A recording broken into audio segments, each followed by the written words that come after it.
Oi, eu sou o Padre Mike Schmitz e você está ouvindo o podcast A Bíblia em um Ano, onde encontramos a voz de Deus e vivemos a vida através das Escrituras. O podcast original The Bible in a Year, produzido pela Ascension, e essa é a versão brasileira, traduzida pelo leitor e dublada pelo Leandro. Usando a linha do tempo da Bíblia A Grande Aventura, nós vamos ler de Gênesis até Apocalipse, descobrindo como se desenrola a história da salvação e como nos encaixamos nessa história hoje. E hoje é o dia 27, vamos começar, estamos continuando. Deixamos os patriarcas, isso foi ontem, nos últimos, 20 e poucos dias, e estivemos com os patriarcas, né? E agora a gente vai entrar no Egito e no Êxodo. Para passarmos por essa história, vamos começar, óbvio, com o capítulo 1 e capítulo 2 de Êxodo, mas também vamos ler o capítulo 1 de Levítico e o Salmo 44. Uma das razões pelas quais a gente vai ler o capítulo 1 de Levítico é porque Deus deu essa lei específica, a lei de Levítico, mais ou menos na mesma época. Então o livro narrativo é o Êxodo e a segunda leitura é o livro suplementar. Não que seja menos palavra de Deus, mas suplementar. É Levítico. Para você entender, ok, como é isso, quais são as regras, quais são as leis para viver nessa comunidade que vai ser liberta. Opa, desculpa, spoiler. E como adorar nessa comunidade que vai ser liberta. Então é isso que vamos explorar hoje. Eu estou usando a Bíblia da Grande Aventura, da Ascension, que é em inglês, mas você pode usar qualquer Bíblia que você preferir. A gente recomenda utilizar a Bíblia do Peregrino. E se você estiver interessado em acompanhar quais vão ser os próximos capítulos, ou imprimir e marcar o quanto você já leu, você pode baixar o nosso plano de leitura gratuitamente na descrição do vídeo. Lá você vai ver quais vão ser os próximos capítulos, qual período do tempo a gente está. Dá uma olhadinha lá. E você pode se inscrever no canal também para a gente poder aparecer para você todos os dias nesse ano e você não perder nenhum episódio. Mais uma vez, começamos hoje com o Egito e o Êxodo, lendo os capítulos 1 e 2 do Êxodo. Vamos lá. O livro de Êxodo, capítulo 1. Escravidão e genocídio. Lista dos israelitas que foram ao Egito com Jacó, cada um com sua família. Ruben, Simeão, Levi, Judá, Issacar, Zabulon, Benjamim, Dan, Neftali, Gad e Asser. Descendentes diretos de Jacó, 70 pessoas. José já estava no Egito. Tendo morrido José, seus irmãos e toda aquela geração, os israelitas cresciam e se propagavam, multiplicavam-se, tornavam-se extremamente fortes e iam enchendo o país. Subiu ao trono no Egito um novo faraó, que não tinha conhecido José, e disse a seu povo: Vede, os israelitas estão se tornando mais numerosos e fortes do que nós. Vamos vencê-los com astúcia, caso contrário crescerão, e se for declarada guerra, se aliarão ao inimigo, nos atacarão e depois partirão de nossa terra. Assim, portanto, nomearam capatazes que os exploraram como carregadores na construção das cidades celeiro, Pitom e Ramsés. Porém, quanto mais os oprimiam, mais eles cresciam e se propagavam. Fartos dos israelitas, os egípcios lhe impuseram trabalhos pesados, e lhes amargaram a vida com dura escravidão, impondo-lhes os duros trabalhos do barro, dos tijolos e todo tipo de trabalhos do campo. O rei do Egito ordenou às parteiras hebreias, uma se chamava Séfora e a outra Fua. Quando assistirdes às hebreias e chegar o momento delas, se for menino, vós o matareis, se for menina, vós a deixareis com vida. As parteiras, porém, respeitavam a Deus, e em vez de fazer o que lhes mandava o rei do Egito, deixavam com vida os recém-nascidos. O rei do Egito chamou as parteiras e as interrogou. Por que agis assim e deixais as crianças com vida? Responderam ao faraó. É que as mulheres hebreias não são como as egípcias, são robustas e dão à luz antes que cheguem as parteiras. Deus recompensou as parteiras. O povo crescia e se tornava muito forte, e a elas, como respeitassem a Deus, também lhes deu família. Então o faraó ordenou a todos os seus homens: Quando lhes nascer um menino, jogai-o no Nilo. Se for menina, deixai-a com vida. Capítulo 2. Infância de Moisés. Um homem da tribo de Levi casou com uma mulher da mesma tribo. Ela ficou grávida e deu à luz um menino. Vendo que era muito bonito, ela o manteve escondido 3 meses. Não podendo mantê-lo escondido por mais tempo, pegou uma cesta de vime, revestiu-a de barro e piche e pôs nela a criança, depositando-a entre os juncos à margem do Nilo. Uma irmã do menino observava à distância para ver o que iria acontecer. A filha do faraó desceu para banhar-se no Nilo, enquanto suas criadas a seguiam pela margem. Ao descobrir a cesta entre os juncos, mandou a criada recolhê-la. Abriu-a, olhou dentro e encontrou um menino chorando. Comovida, comentou: "É um menino dos hebreus." Então a irmã do menino disse à filha do faraó: "Queres que eu vá procurar uma ama hebreia a fim de criar o menino para ti?" A filha do faraó respondeu: "Vai." A jovem foi e chamou a mãe do menino. A filha do faraó lhe disse: "Leva este menino e cria-o para mim, e eu te pagarei." A mulher tomou o menino e o criou. Quando o menino cresceu, o levaram à filha do faraó, que o adotou como filho e lhe deu o nome de Moisés, dizendo: "Eu o tirei da água." Juventude de Moisés. Passaram-se os anos, Moisés cresceu, saiu para onde estavam seus irmãos e os encontrou transportando cargas. E viu como um egípcio maltratava um hebreu, um de seus irmãos. Olhou de um e de outro lado, e vendo que não havia ninguém, matou o egípcio, enterrando-o na areia. No dia seguinte, saiu e encontrou 2 hebreus brigando, e disse ao culpado: "Por que maltratas teu companheiro?" Ele respondeu: "Quem te nomeou nosso chefe e juiz? Pretendes matar-me como mataste o egípcio?" Moisés assustou-se, pensando que o fato fosse conhecido. Quando o faraó ficou sabendo do caso, procurou Moisés para matá-lo. Porém, Moisés fugiu do faraó e se refugiou no país de Madiã. Aí sentou-se junto a um poço. O sacerdote de Madiã tinha 7 filhas, que costumavam sair para tirar água e encher os bebedouros para matar a sede do rebanho do pai. Chegaram alguns pastores que tentaram expulsá-las. Então Moisés se levantou, defendeu as jovens e deu de beber ao rebanho delas. Elas voltaram à casa do pai Raguel, e ele lhes perguntou: "Como voltastes tão cedo hoje?" Responderam: "Um dos egípcios nos livrou dos pastores, tirou água para nós e deu de beber ao rebanho." O pai replicou: "Onde está ele? Por que o deixastes partir? Chamai-o para que venha comer." Moisés aceitou viver com ele, e este lhe deu sua filha Séfora como esposa. Ela deu à luz um menino, e ele o chamou de Gersam, dizendo: "Sou forasteiro, em terra estrangeira." Passaram-se muitos anos. Morreu o rei do Egito, e os israelitas se queixavam da escravidão, e clamaram. Os gritos de socorro dos escravos chegaram a Deus. Deus ouviu suas queixas e se lembrou da aliança feita com Abraão, Isaque e Jacó. E vendo os israelitas, Deus se interessou por eles. Levítico capítulo 1. O Senhor chamou Moisés e da tenda do encontro falou-lhe: "Dize aos israelitas: quando oferecerdes uma oblação ao Senhor, vossa oferta será de gado graúdo ou miúdo." Holocaustos. Se é holocausto de gado graúdo, oferecerá um macho sem defeito, e o levará à entrada da tenda do encontro, para que o Senhor o aceite. Porá a mão sobre a cabeça da vítima, e o Senhor o aceitará como expiação. Degolará a res na presença do Senhor. Os sacerdotes aaronitas oferecerão o sangue, e com ele aspergirão o altar, que está à entrada da tenda do encontro. Esfolará a vítima e a esquartejará. Os sacerdotes aaronitas farão fogo sobre o altar e empilharão lenha sobre o fogo. Depois colocarão cabeça, pedaços e gordura sobre a lenha, sobre o fogo, sobre o altar. Lavarão vísceras e patas. O sacerdote o deixará queimar-se completamente sobre o altar.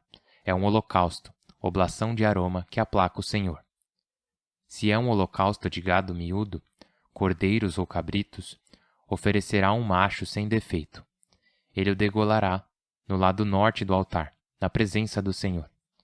Os sacerdotes aaronitas aspergirão com o sangue todos os lados do altar.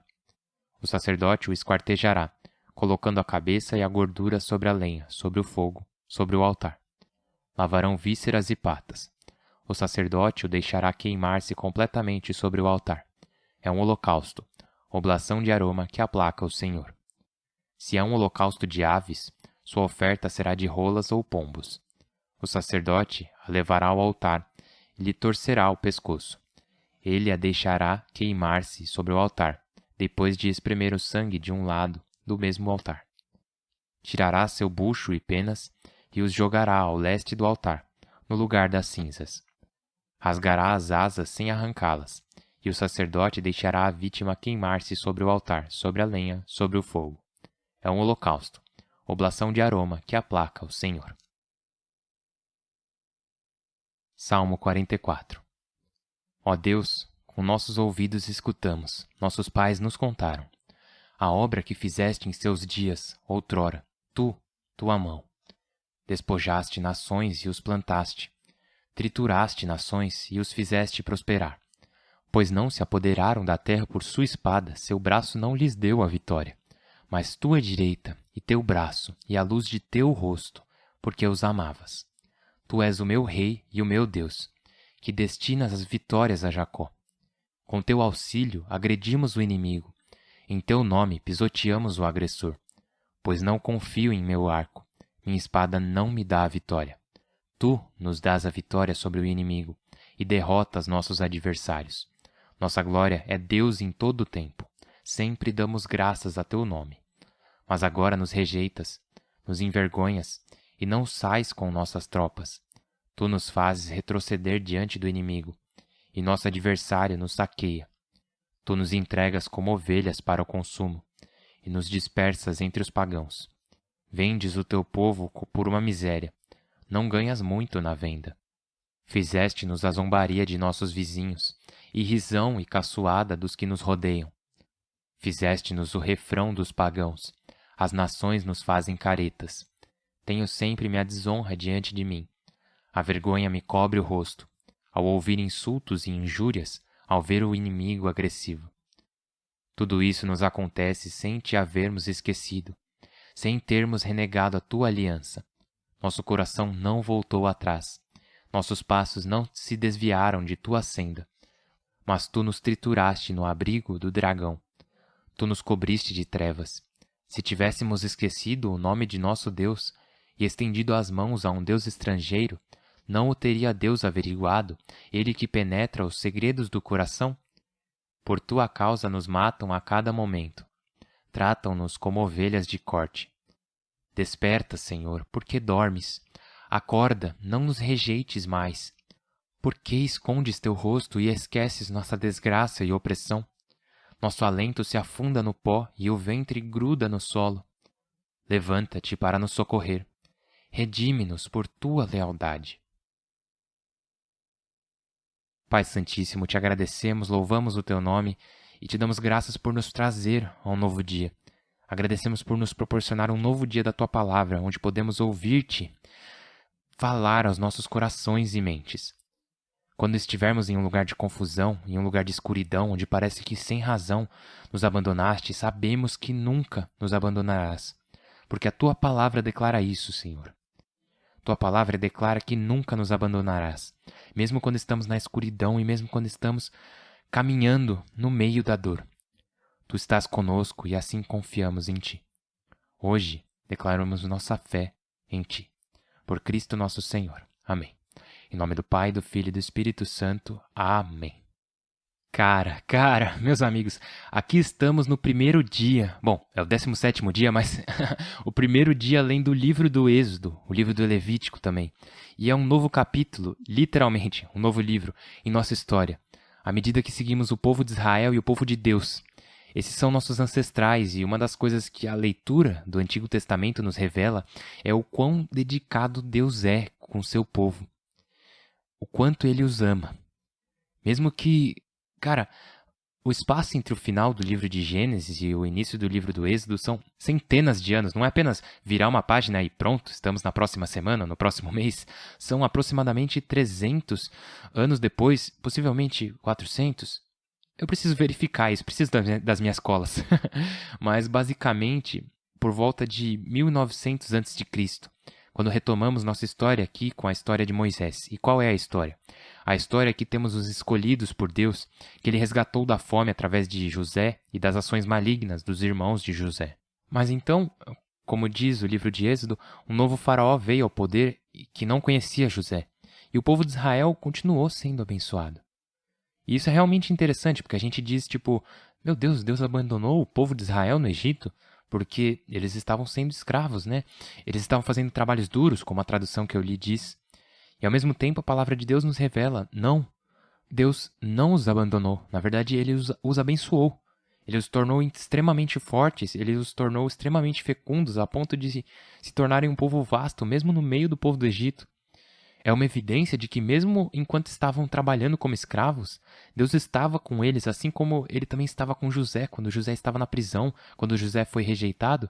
E a gente sabe disso porque a gente tem o povo de Israel crescendo e se multiplicando em famílias, estão sendo abençoados com filhos. E uma das coisas que isso passa é que os filhos são uma bênção.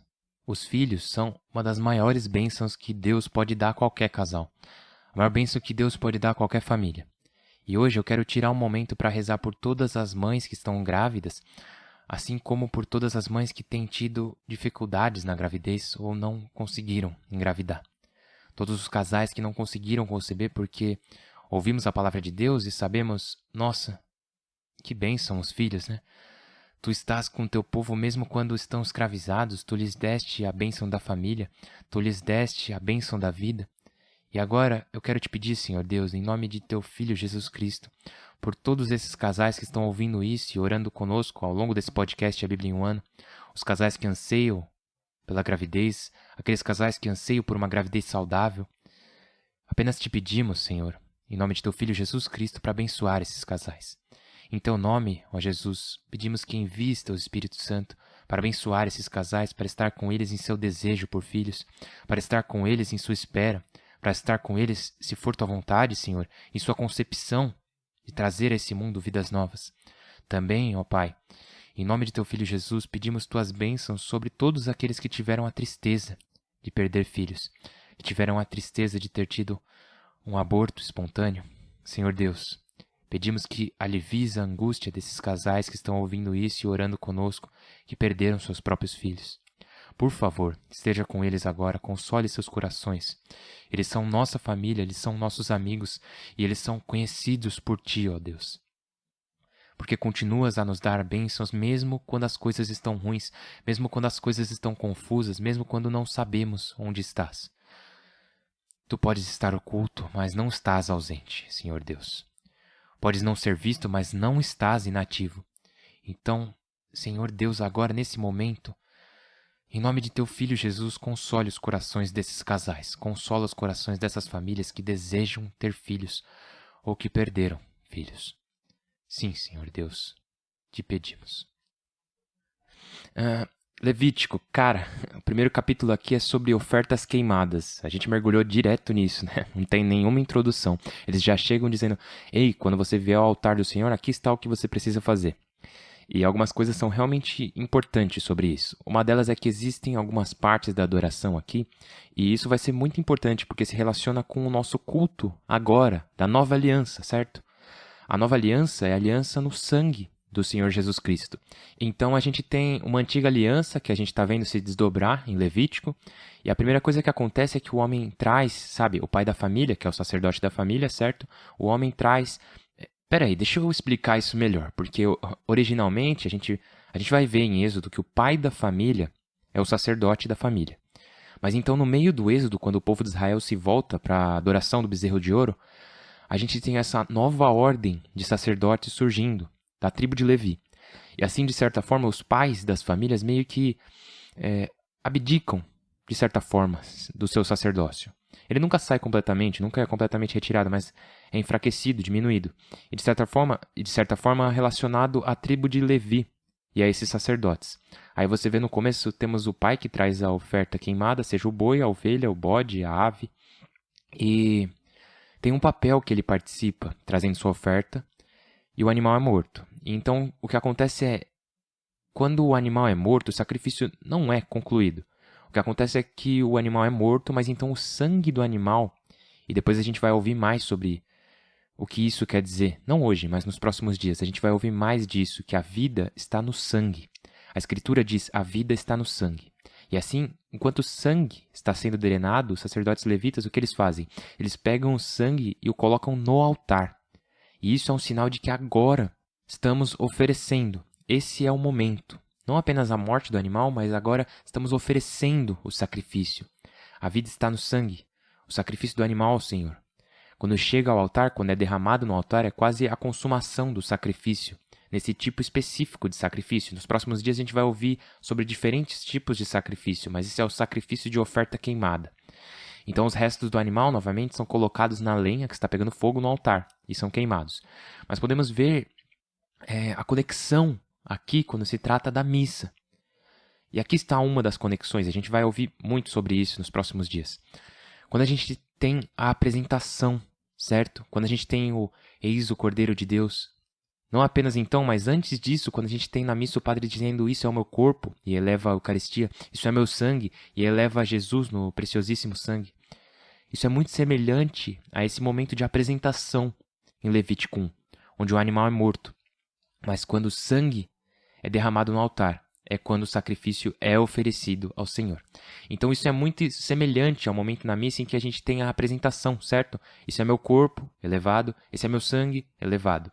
Isso é a parte da apresentação. Mas a gente tem um momento na missa em que o sacerdote pega nosso Senhor Jesus Cristo e diz: por Cristo, com Cristo e em Cristo, a vós, Deus Pai Todo-Poderoso, na unidade do Espírito Santo, toda a honra e toda a glória, agora e para sempre. E todos nós dizemos amém. Isso é como, de certa forma, um momento em que estamos oferecendo o sacrifício ao Pai. Esse é o momento em que o sangue está sendo derramado no altar para a glória de Deus, para a salvação do mundo. E esse é o cerne da missa. O ponto da missa é para a glória de Deus, para a salvação do mundo. E a gente participa disso toda vez que a gente vai à missa. É uma das razões pelas quais precisamos nos familiarizar com esse livro que estamos lendo. Não apenas Êxodo, que é importante, mas também Levítico. Porque pode ser estranho, mas vai ser muito importante. Existem várias conexões com a forma como Deus pede para ser adorado no Antigo Testamento e como Deus pede para ser adorado agora, no Novo Testamento, na Nova Aliança, onde estamos agora. E isso é tão legal, eu não posso esperar para caminhar com você por Êxodo e pelo deserto com o povo de Israel, assim como caminhar com você por Levítico. E continuar a rezar com os Salmos e os Provérbios nos dias que virão. De novo, se você quiser dar uma olhada em quais capítulos a gente vai estar lendo, em quais dias, você pode baixar o nosso plano de leitura de graça na descrição do vídeo. E não se esqueça de compartilhar esses vídeos com pessoas que precisem dele. E vamos crescer a nossa comunidade, porque precisamos uns dos outros. Então vamos continuar rezando uns pelos outros. Caramba, gente. Nossa, é uma bênção tão grande, é uma bênção poder estar com vocês, poder andar pela Bíblia com você. Você não está sozinho, nós estamos andando juntos, porque estamos rezando uns pelos outros, enquanto deixamos a palavra de Deus nos moldar e nos dar uma nova forma de ver o mundo, uma nova forma de ver nosso Senhor. E nos dar uma nova forma de vermos uns aos outros. Por isso temos que continuar a rezar uns pelos outros. Eu estou rezando por você. Meu nome é Padre Mike, mal posso esperar para te ver de novo amanhã. Deus te abençoe.